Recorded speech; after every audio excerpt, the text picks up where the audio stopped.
Assalamualaikum warahmatullahi wabarakatuh. Waalaikumsalam warahmatullahi Pemirsa wabarakatuh. Jamin Jawa Timur, kali ini kami akan membahas peluang konspirasi pengisian perangkat desa yang mana untuk Kabupaten Jombang ini masyarakat mengeluhkan terkait dengan pengisian perangkat desa, di mana setiap kali ada pengisian perangkat desa seakan-akan sudah diatur sedemikian rupa sehingga yang akan lulus untuk jadi perangkat desa itu adalah mereka yang sudah dipilih oleh kepala desa.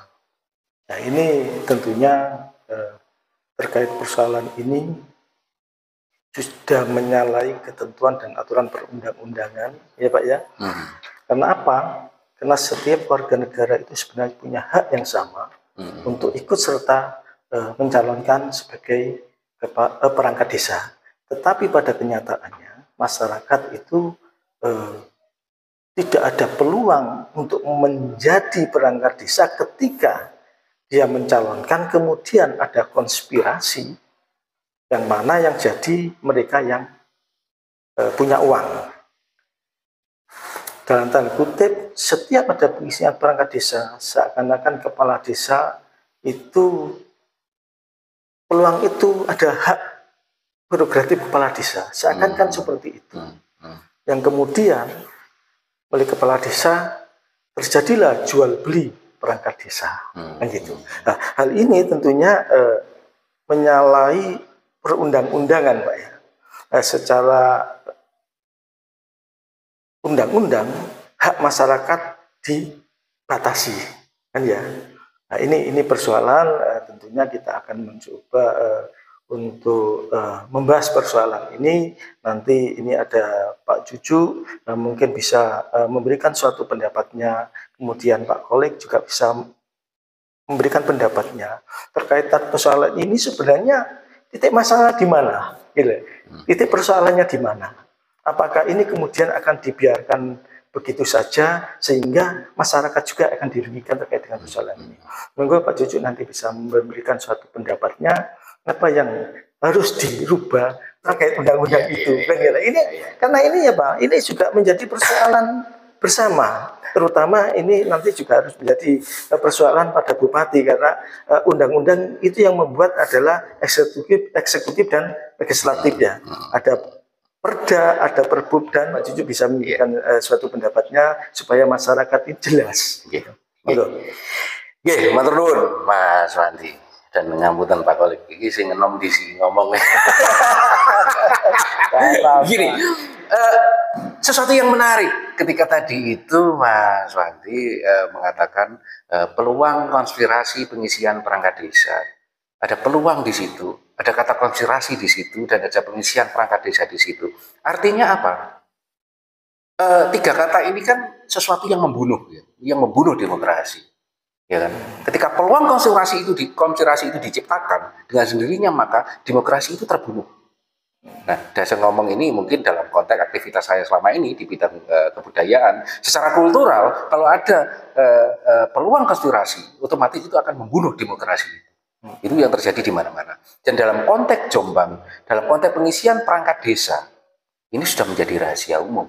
Kita tahu, kita melihat, atau bahkan mungkin ada masyarakat yang tahu, ada jual beli dan segala macam.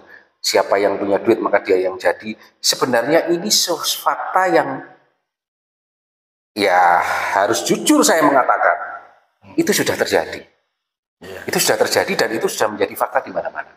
Ya kan? Ada peluang konspirasi. Artinya apa? Peluang konspirasi itu akan membunuh mereka yang mau dan mampu untuk turut ambil bagian dalam pemerintahan desa. Kita ngomong pemerintahan desa. Kenapa ini menjadi penting? Bukan kok saya nggak suka ngomong di level yang lebih besar, misalkan negara. Negara itu didukung oleh ribuan desa. Iya. Kalau desa-desa ini sudah ada konspirasi, sudah banyak sekali peluang-peluang. Di desa-desa, di ribuan desa ini, kita nggak bisa membayangkan bagaimana dalam tingkat yang lebih tinggi, skala nasional misalkan. Karena di desa-desa sudah terjadi seperti itu. Nah, artinya peluang konspirasi itu mematikan mereka yang anak-anak muda yang punya visi, anak-anak muda yang masih fresh graduated misalkan, yang mau dan mampu, punya kemauan dan kemampuan untuk turut ambil bagian di pemerintahan desa, mereka terpangkas oleh adanya konspirasi ini. Dan kita semua sudah tahu, masyarakat mungkin yang mendengarkan podcast ini atau yang melihat ini mungkin sudah tahu peluang konspirasi itu diciptakan oleh siapa. Siapa yang terlibat di dalamnya. Kita jujur aja, kita nggak usah basa-basi, gitu kan? Itu siapa yang terlibat di sana, ya kan? Nah, kemudian konspirasi ini kalau menurut saya peluang itu diciptakan oleh sistem, karena sistemnya memang seperti itu. Sistem itulah yang menciptakan celah, sistem itu yang menciptakan peluang. Nah, otomatis siapa yang buat sistem ini? Ya jelas pemerintah daerah, melalui peraturan bupati di banyak daerah, kan gitu. Itu yang menciptakan sistem, itu yang menciptakan peluang. Jadi peraturan itu membunuh mereka yang punya kemauan dan kemampuan untuk turut ambil bagian dalam pemerintahan desa. Apakah menjadi perangkat misalkan. Nah, mereka sudah mengikuti sekian proses, tapi ternyata lebih celakanya lagi ketika pendaftaran tapi sudah ada gambaran siapa yang jadi. Ya ini ya kan? Belum pendaftaran sudah tahu nih. Iku mbok dadekno iku. Kamu eling gak? Iya, dadekno misalkan. Iya. Itu terjadi. Masyarakat sekarang sudah punya label, Pak. Satu perangkat itu 150 sampai 300. Nah, kita ngomong jujur ini. Ini mohon maaf pada masyarakat. Kita ngomong jujur nih. Ada seperti ini. Iya. Nah, ini kalau dilanjutkan tradisi seperti ini, hancur, Pak. Iya. Mau kemana negara? Nah, bahkan orang-orang yang di Jakarta heboh. Wah ini, misalkan pemerintahan sekarang misalkan ada nepotis membangun kerajaan dan segala macam dinasti. Di desa itu ada dinasti, Pak. Betul, ya. Dinasti siapa? Dinasti perangkat-perangkatan sudah jadi. Desa, ya. Kamu perangkat anak siapa? Oh, aku anak Eko. Aku biar dadi ini. Dinasti di desa itu ada. Nah, ini secara kultural ini menghancurkan sistem sampai tingkat bawah.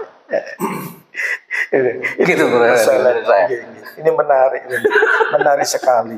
Dan ini sebenarnya menjadi persoalan masyarakat. Banyak masyarakat yang ketika dia punya suatu kemampuan, mereka yang punya dari sisi akademisnya mungkin sudah S1 tapi dia tidak berani menyalonkan perangkat desa, bukan karena tidak kemampuannya, tapi karena tidak ada peluang, dia tidak punya uang atau tidak membayar, akan dikalahkan yang mungkin hanya lulusan SMP tapi dia punya uang.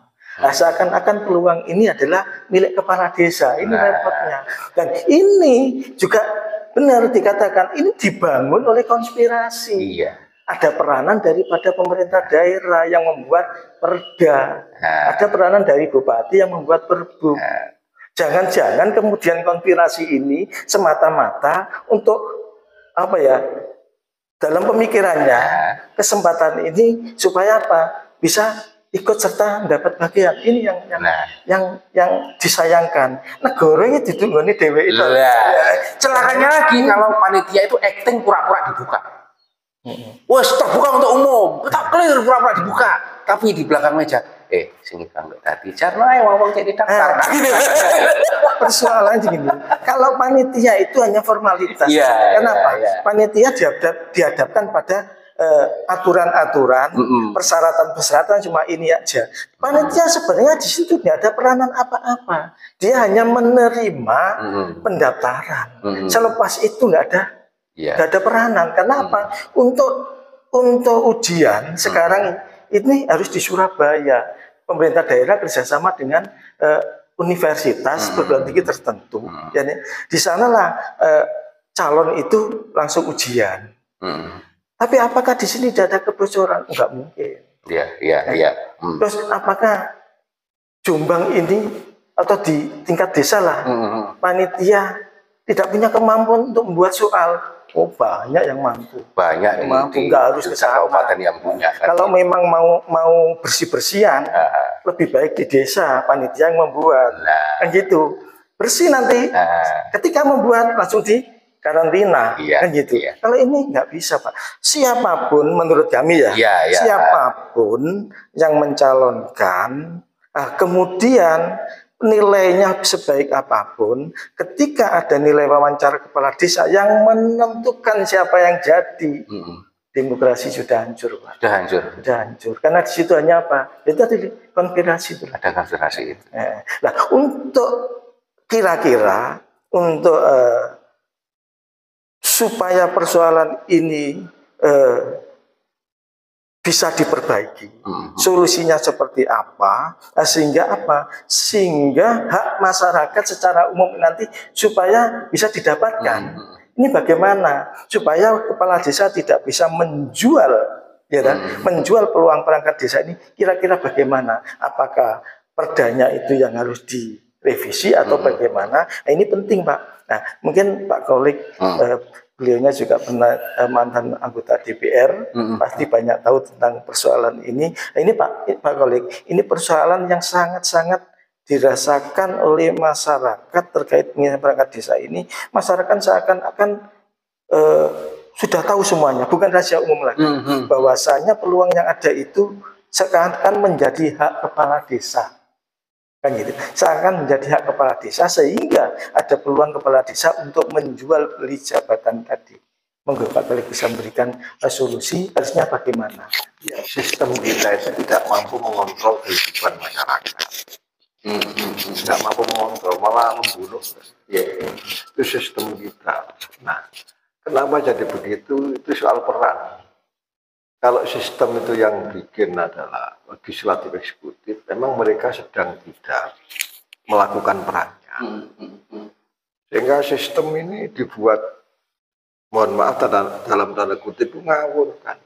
Sampai kemudian membunuh demokrasi. Anak-anak muda yang sekolahnya begitu lama dan ingin berpartisipasi membangun desa nggak bisa. Nggak ada kesempatan, Pak. Karena apa? Karena ada konspirasi tadi. Yang dilakukan siapa? Ya pembuat kebijakan. Siapa mereka? Tetap legislatif eksekutif. Sampai kapanpun kalau sistemnya semacam ini, maka demokrasi tidak akan bangkit. Kalau ada orang-orang Jakarta mengatakan demokrasi bagus, ya andanya tahu di Jakarta. Iya. Kita itu yang paling tahu desa. Tadi benar yang dikatakan Mas Aju itu. Kalau di desa itu juga ada nepotis, ada itu. Kalau seluruh Indonesia ya rusak Indonesia. Mesti rusak. Jadi lalu bagaimana? Ya DPR-nya. Jelas itu sampai tingkat desa. Iya. DPR-nya itu memang harus berperan, eksekutifnya harus goodwill. Mereka itu punya niat baik nggak membangun masyarakat dalam konteks demokrasi yang masing-masing memiliki hak, gitu kan? Sekarang hampir seluruhnya yang namanya pemuda itu nggak tertarik, nggak sama sekali tertarik membangun desanya. Mereka seneng urban, golek pabrik kan begitu. Nah, kondisi itu jangan menyalahkan anak-anak muda, gitu kan? Karena mereka tidak mendapatkan ruang di dalam sistem tadi. Yang sudah terjadi konspirasi. Jangan bohong DPR itu. Kan nggak bisa bohong gitu. Jangan hanya pakai dasi, sepatu, ireng gitu. Pura-pura nggak tahu persoalan. Itu mungkin sistem. Iya. Yang kedua memang orientasi. Orientasinya para pejabat kita. Itu kalau saya melihat disorientasi. Jadi bukan membangun. Mereka bekerja di sana. Iya kan? Iya. Bekerja kan? Bukan mengabdi. Bukan. Bukan mengabdi. Siapa bilang mengabdi? Dibayari. Iya kan? Ini masih menyalahkan rakyat. Apa itu? Itu DPR yang baru. Ini mungkin mudah-mudahan nanti. Kan gitu Mas Adi ya. Mudah-mudahan lihat podcast inilah gitu. Iya dong. Bupati yang baru ini tadi. Ke depan ini supaya ditata niatnya mengabdi sambil bekerja silakan, jangan bekerja tok. Kalau kemarin bagaimana bekerja tok itu itu mau mengabdi apa itu, Nunggu bayaran apa? ini rakyat semakin apatis. Iya. Semakin apatis untuk membangun desanya masing-masing karena terjadi itu. Ya jujurlah bahwa kita ingin membangun desanya masing-masing. Jujur itu harus dimulai dari pemimpin. Betul. Kalau pemimpinnya bujui terus apa? Coba. Kalau DPR-nya ngantor, kemudian tengok-tengok kunjungan kerja tok, mentari duit, terus ya apa? Ya apa coba? Jadi ada sistem yang memang meresisten untuk pembangunan demokrasi, juga ada orangnya. Orangnya itu kalau diidentifikasi ya birokrasi. Terus rakyatnya seperti apa? Ya korban. Rakyat ini korban ya. Selama ini gitu ya. Tolong ini DPR baru ini. Gitu loh. Kita bertiga dan mungkin nanti ditambah banyak orang. Tidak punya pretensi apapun lah kepada DPR baru, bupati baru. Silahkan menjadi DPR karena nasib Anda. Silahkan menjadi bupati karena nasib Anda. Karena nasib. Karena nasib. Iya, silahkan. Iya kan? Kita nggak eri kok. Kita nggak basa-basi loh. Iya. Apakah nasib Anda itu karena perjuangan Anda pakai duit? Saya tidak tahu. Itu urusan Anda. Tapi jangan Anda merusak demokrasi. Itu kan. Jangan Anda merusak kemauan anak-anak desa yang besar jumlahnya itu. Lalu Anda sumbat dengan kebijakan Anda yang tidak pro demokrasi. Gitu kan yang terjadi. Masa ada yang bojok udah nyoba. Konangan. Iya. Nah ya. Saya jadikan gini Mas Wandi. Bagaimana membuat desa menarik? Desa itu menjadi menarik. Akhirnya seperti yang kawan Pak Koli tadi itu bisa menekan angka urbanisasi, menekan angka mereka bekerja di kota. Kan desa sudah menarik. Bagaimana desa itu menarik? Karena dikelola oleh perangkat desa dan kepala desa yang kompeten. Kalau tidak dikelola oleh mereka, ya desanya amburadul, gak karu-karuan. Padahal di desa itu ada bumdesnya, ada perangkat kasih kaur yang membidangi masing-masing yang semestinya memberikan pelayanan sehingga desa ini menjadi menarik dan memberi peluang terbuka kepada masyarakat, kepada anak-anak muda di desa itu yang ingin mengabdi ke desanya. Nah, akhirnya ya meskipun Kemendes itu membuat program desa yang menarik kayak apapun, tapi karena desa ini dikelola dengan amburadul, nggak jalan. Nah, ya kan. Bagaimana membuat desa menarik kan? Iya. Berarti kan harus melibatkan siapapun. Yang punya niat tidak dipangkas niatnya. Itu kan. Selama ini ya, kalau kita melihat camat, melihat dinas-dinas, melihat bupati sekalipun, itu kan di prosedur saja itu. Mereka tahu desa, enggak lah, bohong itu.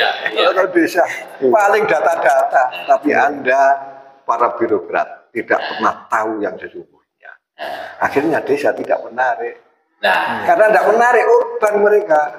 Urban. Padahal Kemendes balik-balik gaya acara. Iya, benar. Soalnya ada anggaran ya. Kalau nggak gitu nggak ada anggaran, Bos. Apa begitu itu orang-orang mengabdi?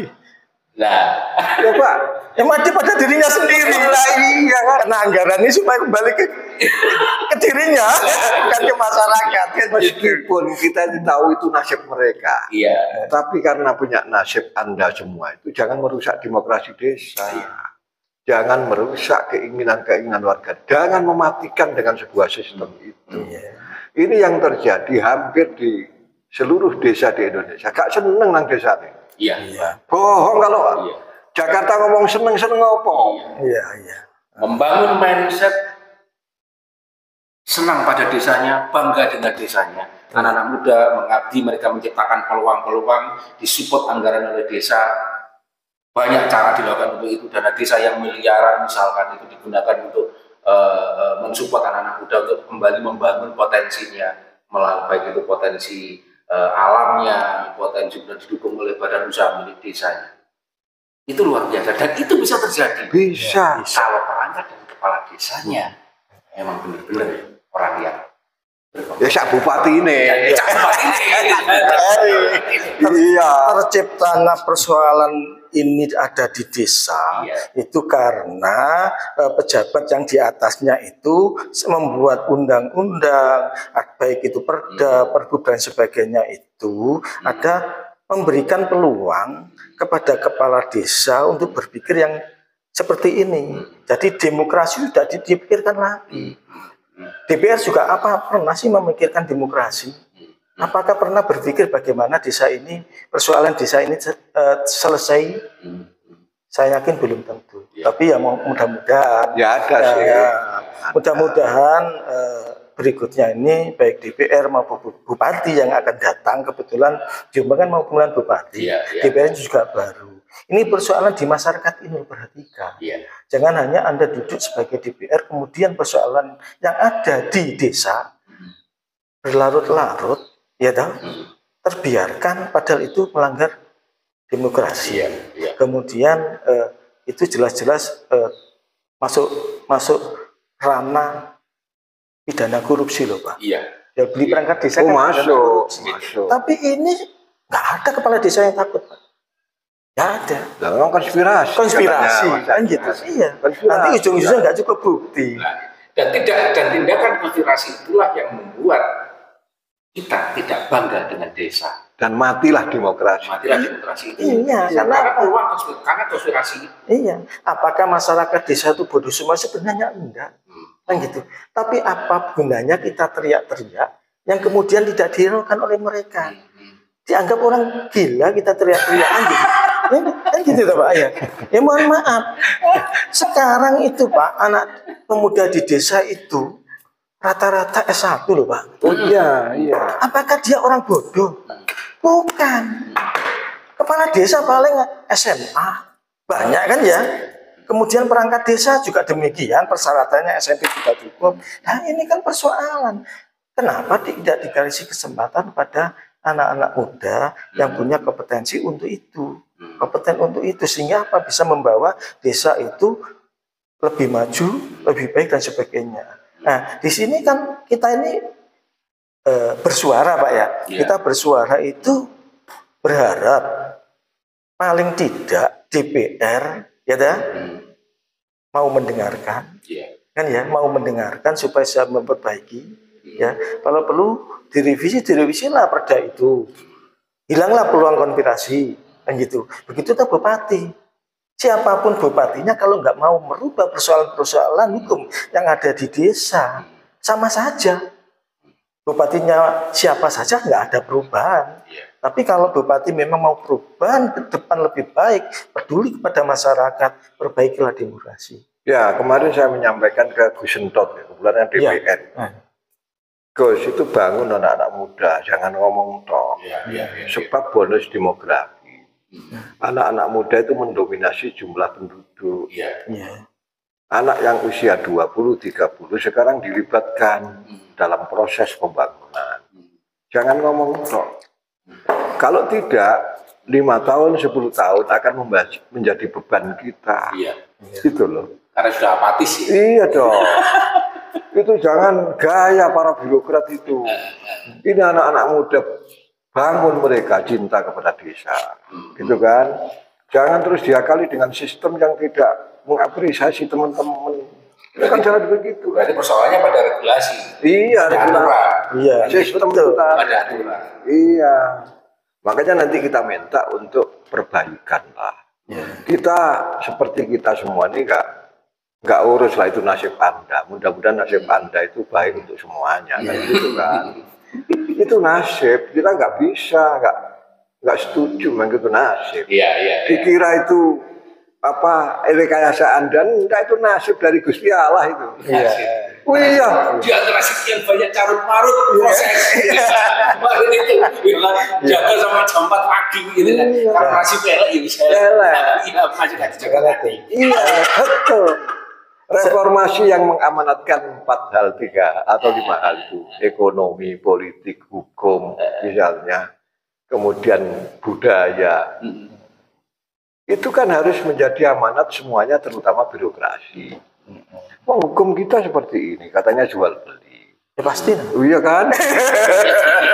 Selama laku. Yakin banget pasti. Yakin banget. Wong saya itu jurnalis sejak tahun 90. Wis tuwa Pak ngerti persoalan gitu ya. Lah iya. Dan itu sudah dibaca, bisa dibaca oleh siapapun gitu loh.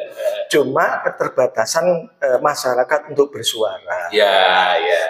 Dan kemudian pihak-pihak yang punya kewenangan untuk itu tutup telinga, tutup mata. Ini persoalan ini. Jangan sampai kemudian ketika yang tadi dibilang nasib, ya nasib yang diberikan Allah dipercaya oleh masyarakat mewakili masyarakat, tetapi tidak mewakili masyarakat, mewakili diri sendiri dan mewakili kelompoknya, golongannya. Tapi masyarakat kadang-kadang ya menilai gimana ya? Apakah benar dia itu wakil? Apakah benar dia itu peduli pada rakyat? Nah itu jual beli ya. Makanya ini gitu loh. Bahayanya itu kalau semuanya sudah apatis. Dan kan gini ya, masyarakat sampai punya pemikiran seperti ini. Malaikat sekalipun nyalok dari DPR, gak duit gak jadi. Gitu loh. Kalau malaikat gitu loh. Kalau kan bupati juga demikian, malaikat sekalipun gak punya duit, ora iso. Loh, negara kan buat saya sopo loh. Ya, karena birokrasi juga sulit untuk diperbaiki. Gitu loh. Makanya kita dari Jombang juga kita minta kepada orang-orang di Jakarta yang katanya top. Iya. Anda semuanya bapak-bapak di Jakarta itu kudu mikir.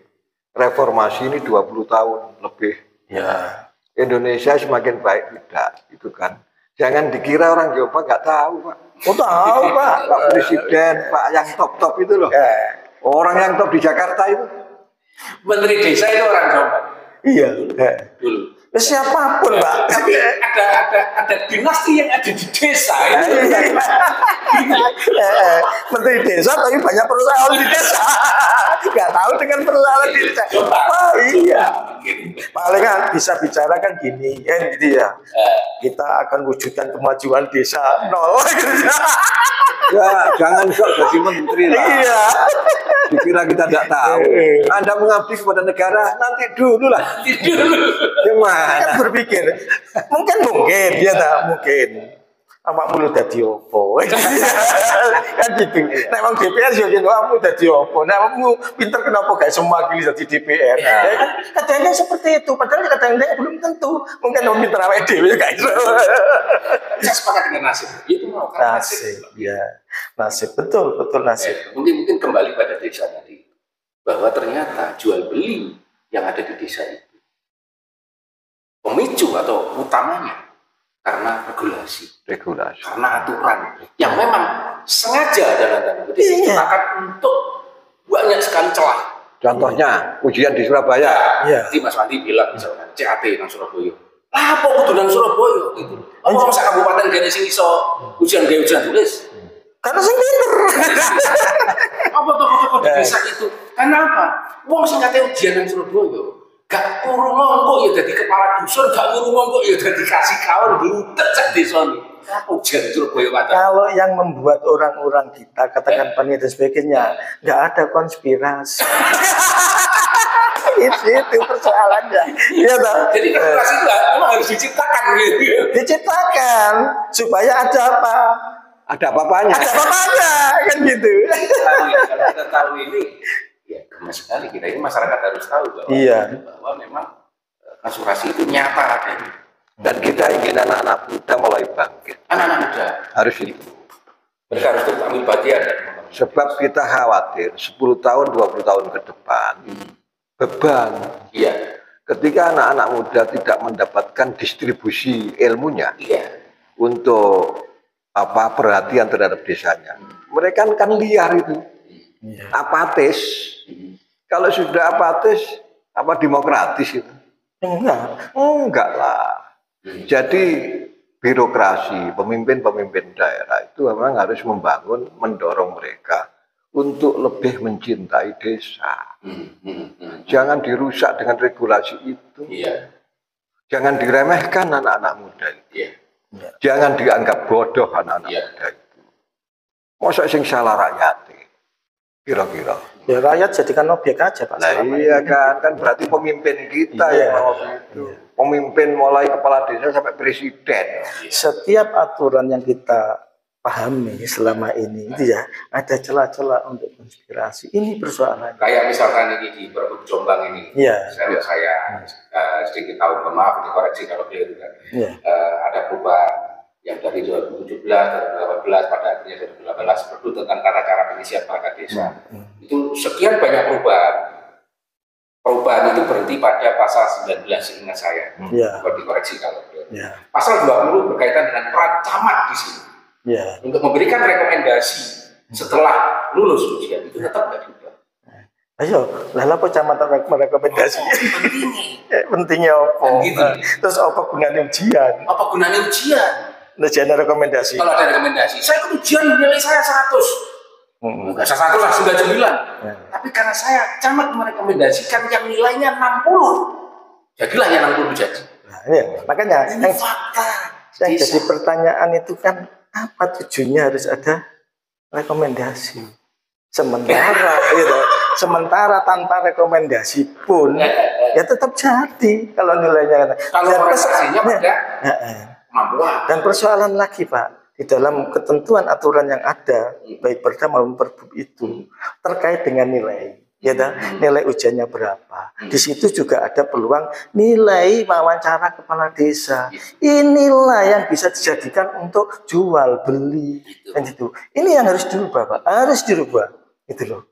Ya memang perangkat desa itu bawahnya kepala desa, tapi posisi nilai yang menjadi hak kepala desa itu yang akan bisa menentukan siapa yang jadi.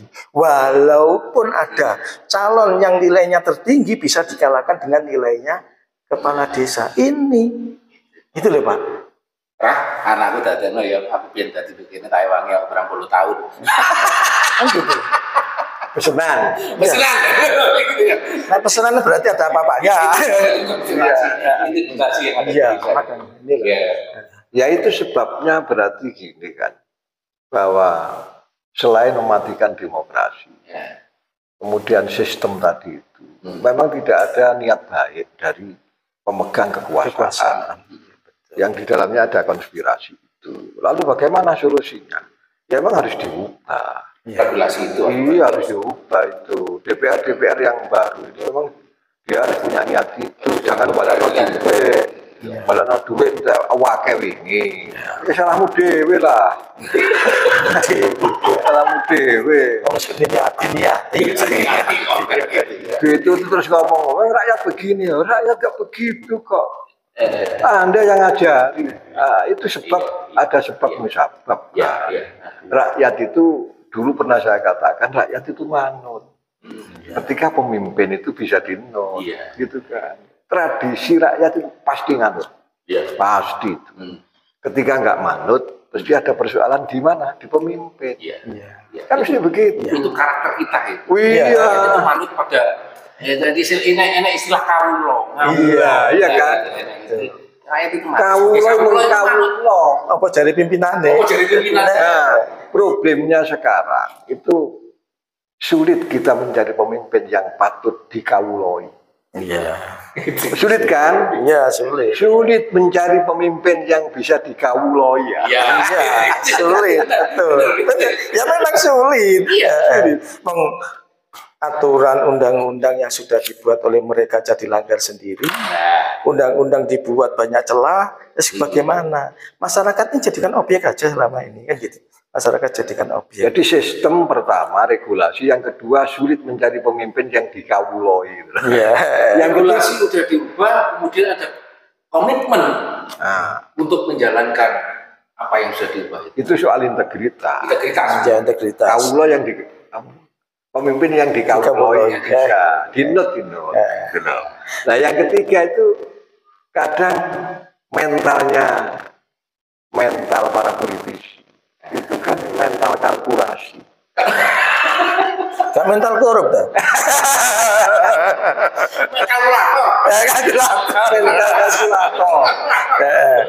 Iya kan. Kalau saya tuh menamainya mental korup. Saya belak-belakan aja. Memang begitu. Iya. Mereka yang ada di DPR, apakah kita tidak dengar bahwa juga bagi-bagi proyek? Iya kan? Kalau tidak bagi-bagi proyek, dia punya rekanan proyek yang dimasukkan ke dalam sistem proyek. Kamu nggak balik, Pak? Iya kan? Ini masa nggak tahu? Tahu lah. Tahu, Pak. Buktinya nang Malang ini masuk DPR kena ke wabe gitu. Masuk kan sing apa Jombang nggak gitu ya kebetulan aja. Jadi ada itu regulasinya memang harus ditata ulang. Yang nuansanya harus ada demokratisasi sampai tingkat desa. Pemimpinnya memang harus punya integritas yang bisa dinut. Ini pemimpin setelah jadi pemimpin kaya kabeh. Yang ketiga, ya jangan jadi legislatif kalkulator lah. Betul. Kacau ya. Kalau persoalannya di regulasi, Mas. Saya punya usulan kita nanti dalam perbincangan kita untuk selanjutnya mungkin kita perlu mengundang eksekutif atau legislatif dalam forum ini. Bagus. Karena memang persoalannya regulasi. Bagus. Iya, betul. Kalau persoalan gratifikasi masyarakat tahu, kemudian itu dibawa ke sahabat pungli atau kejaksaan, pasti secara hukum mereka bilang, enak video ini suap, enak video ini ngekei, enak video pertemuan ngekei. Lipat karena konspirasi. Rakyat kembali yang rawan di jabatan. Ya itu. Makanya penyakitnya itu diregulasi. Maka dalam diskusi kita selanjutnya kita perlu nih mengundang.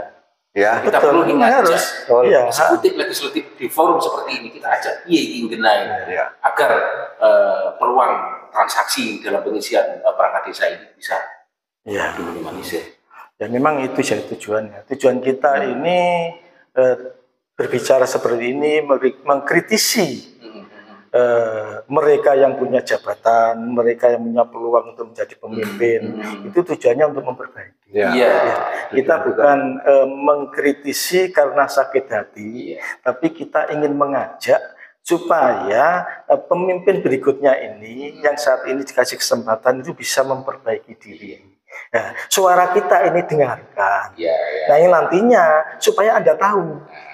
Jangan sampai pura-pura tidak tahu, kan gitu. Makanya nanti teman-teman, ayo nanti kita duduk bersama, duduk bersama supaya persoalan masyarakat ini bisa menjadi clear ke depan supaya Jombang juga lebih baik. Karena semuanya sepakat, saya yakin masyarakat juga sepakat, semua rakyat Indonesia sepakat bahwasanya persoalan-persoalan hukum yang ada di Indonesia ini harus terselesaikan. Kan gitu, jangan dibiarkan. Kalau setiap persoalan hukum tidak diselesaikan, apalagi yang nama konspirasi, tidak akan selesai, Pak Indonesia. Semakin lama semakin amburadul. Kan gitu. Terbukti apa? Sejak awal reformasi 97 Pak ya, reformasi 98 itu sampai sekarang juga itu. Tidak ada perubahan. Kalau dulu sembunyi-sembunyi korupsi, sekarang malah terbuka. Kan gitu. Kalau tahun 98 ya, aku jadi mahasiswa Pak Biar sampai tua ini sampai tua ini perubahannya kayak nggak ada gitu loh. Makanya karena perubahan itu tidak hanya ditentukan dengan pembangunan infrastruktur kan. Perubahan yang fundamental itu adalah perubahan manusia. Perubahan mindset manusia terhadap dirinya dan masyarakatnya. Itu perubahan yang nggak pernah kita dapatkan. Malah kita bodoh semua.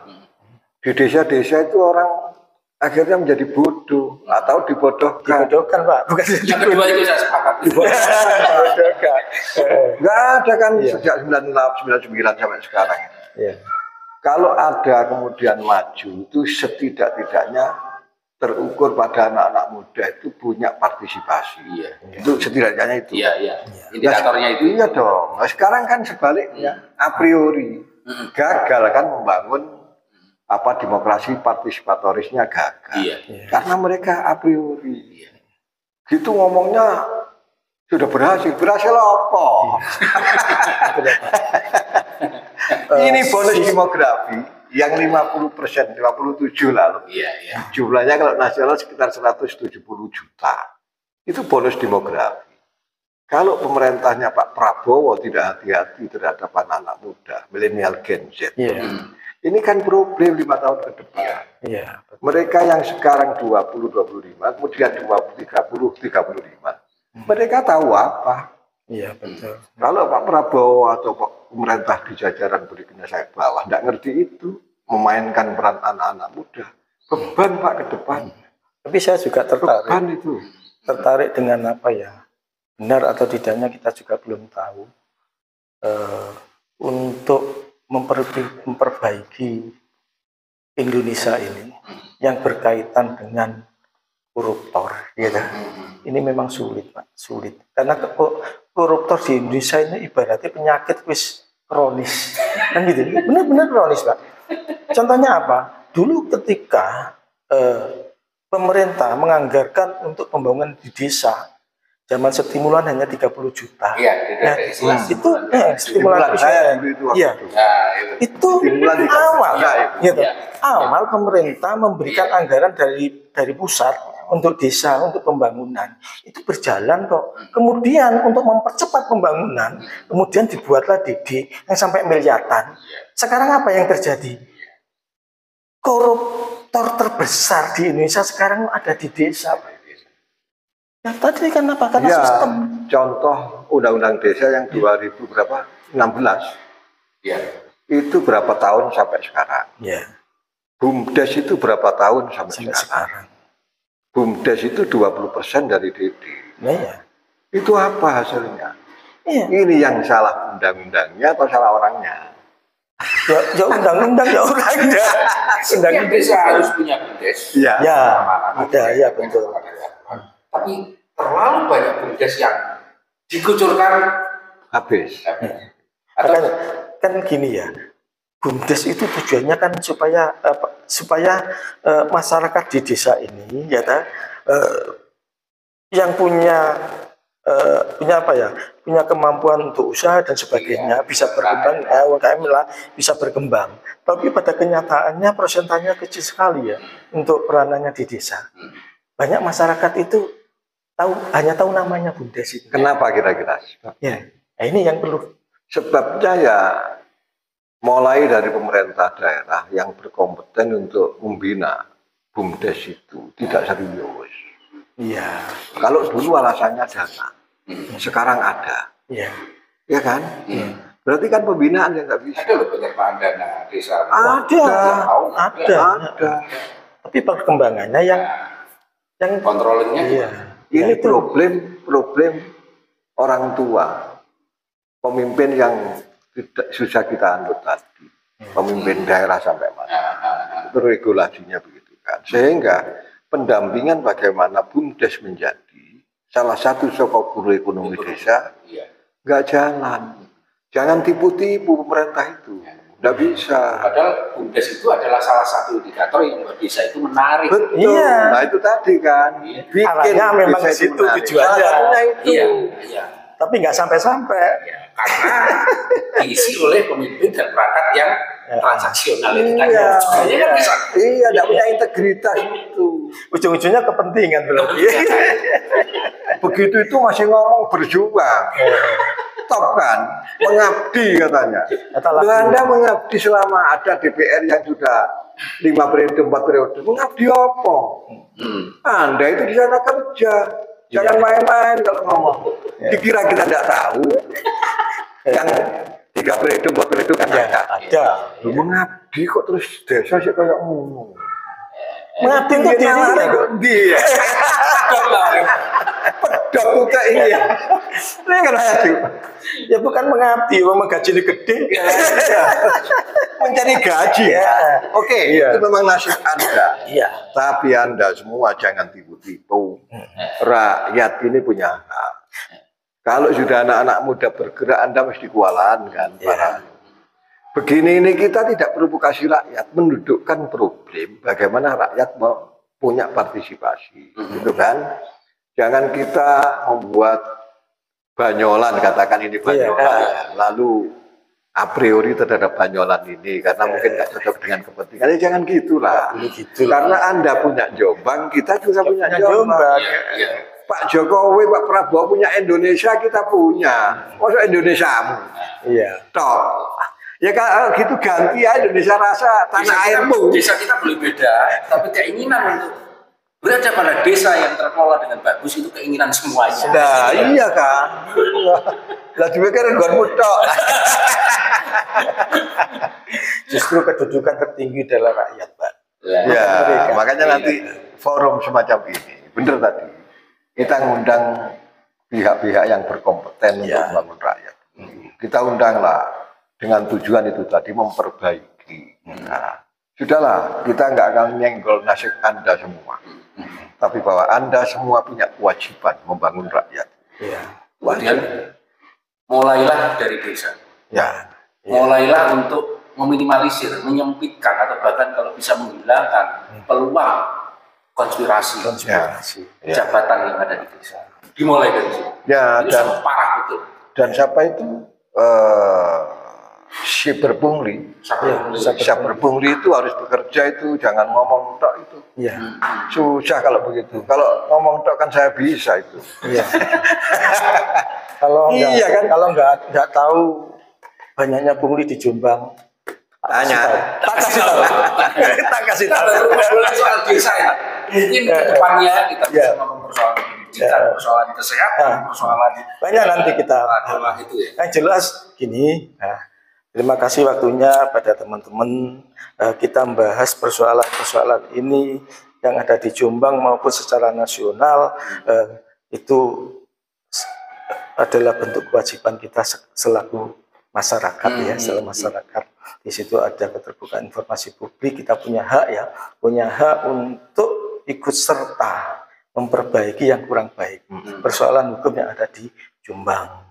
Dan kami tidak akan berhenti sampai di sini. Kami tidak akan berhenti sampai di sini. Kami akan menyuarakan terus-menerus menjadi persoalan masyarakat, persoalan jadi masyarakat, dan kami nanti akan membuka ruang pengaduan. Ruang pengaduan masyarakat supaya masyarakat itu bisa menyampaikan aspirasinya melalui ruang pengaduan di BIN Projamin Jatim.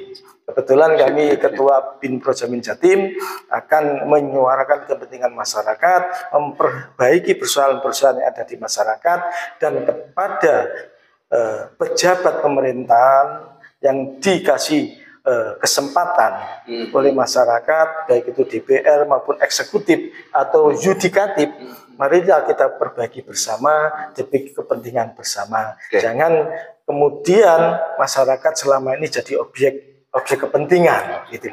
Karena sekarang ini masyarakat sudah banyak yang pintar, lebih pintar. Janganlah kemudian kembali pada persoalan yang dulu, masyarakat terbelenggu ya oleh kepentingan para penguasa zaman Orde Baru. Nah, sekarang ini masyarakat lebih pintar. Sebaik apapun Anda membungkus bangkai, tetap akan terbau juga. Kan gitu.